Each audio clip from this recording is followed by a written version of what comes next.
తెలంగాణ జాగృతి వ్యవస్థాపక అధ్యక్షురాలు కల్వకుంట్ల కవిత గారి ఆదేశానుసారం ఇవాళ రాష్ట్ర ఎన్నికల కమిషన్ గారిని కలవడం జరిగింది.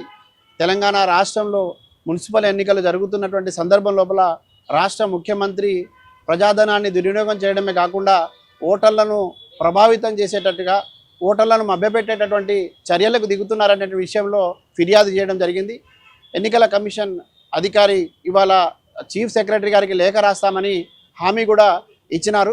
కానీ ఇవాళ ఈ రాష్ట్రంలో ఎన్నికలు జరుగుతున్న ప్రతి సందర్భం లోపల కూడా ఈ రాష్ట్ర ముఖ్యమంత్రి ఎన్నికల నిబంధనావళిని తుంగలోకి తొక్కి అధికార దుర్వినియోగానికి పాల్పడుతూ ఉన్నారు. ప్రజా సొమ్మును దుర్వినియోగం చేస్తూ ఉన్నారు. అదేవిధంగా ఓటర్లను మభ్యపెట్టడానికి పదే పదే ప్రయత్నం చేస్తున్నా కూడా అటు అధికార యంత్రాంగం ఇటు ఎన్నికల కమిషన్ వైపు నుంచి సీరియస్గా చర్యలు ఉండని కారణంగానే పదే పదే మళ్ళీ ఆ తప్పులు దొర్లుతున్నాయన్న భావన మేము ఇవాళ వ్యక్తం చేసినాం. తెలంగాణ జాగృతి ప్రజల పక్షాన ఒక డిమాండ్ చేస్తూ ఉన్నది. టిఎన్ శేషన్ గారు ఈ దేశంలో ఎన్నికలు సాఫీగా జరగడం కోసం ఎన్నికల నియమావళిని అద్భుతంగా ఆయన రూపొందించినారు. కానీ ఇవాళ జరుగుతున్నటువంటి పరిణామాలు చూస్తూ ఉంటే అట్లాంటి గొప్ప వ్యక్తి రూపొందించినటువంటి ఎన్నికల నిబంధనావళిని తుంగలో తొక్కుతున్నట్టుగా కనపడతా ఉన్నది.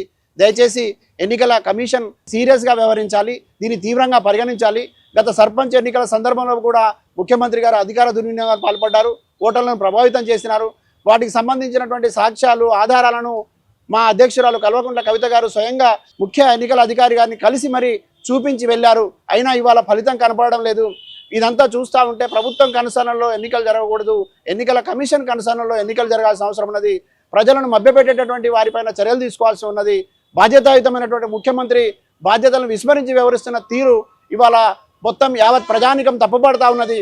కేవలం రాజకీయాలకు మాత్రమే కాకుండా ప్రజాపాయకారకంగా రాష్ట్ర ముఖ్యమంత్రి పనితీరు ఉండాలి, ప్రభుత్వ పనితీరు ఉండాలి, అధికారుల పనితీరు ఉండాలి. కానీ దురదృష్టవశాత్తు ఇవాళ ప్రజలను మభ్యపెట్టే విధంగా, ప్రజల్ని పదే పదే ప్రభావితం చేసే విధంగా జరుగుతున్న తీరుని మేము వ్యతిరేకిస్తూ ఉన్నాం. మరీ ముఖ్యంగా రేవంత్ రెడ్డి గారికి ఒక మాట చెప్పదలుచుకున్నాం. మీరు ఎన్నికలకు వెళ్ళవచ్చు, ప్రచారం చేయవచ్చు, కానీ కాంగ్రెస్ పార్టీ సభల ద్వారా మీరు ఎన్నికలకు వెళ్తే బాగుంటుంది. కానీ ముఖ్యమంత్రి హోదాలో వెళ్ళి నిబంధనలకి వ్యతిరేకంగా వ్యవహరిస్తూ ఉంటే ఇక మీరు ఏ రకమైనటువంటి సంకేతాలు ఈ రాష్ట్రంలో ఉన్నటువంటి రాజకీయ నాయకులకు ఇస్తున్నారు, ప్రజలకు ఇస్తున్నారు అనేది అర్థం చేసుకోవాలని కోరుతూ ముమ్మాటికి రేవంత్ రెడ్డి చేసినటువంటి తప్పిదాలపైన తప్పకుండా ఎన్నికల కమిషన్ చర్య తీసుకోవాలని మాత్రమే బలంగా డిమాండ్ చేస్తూ ఉన్నాం.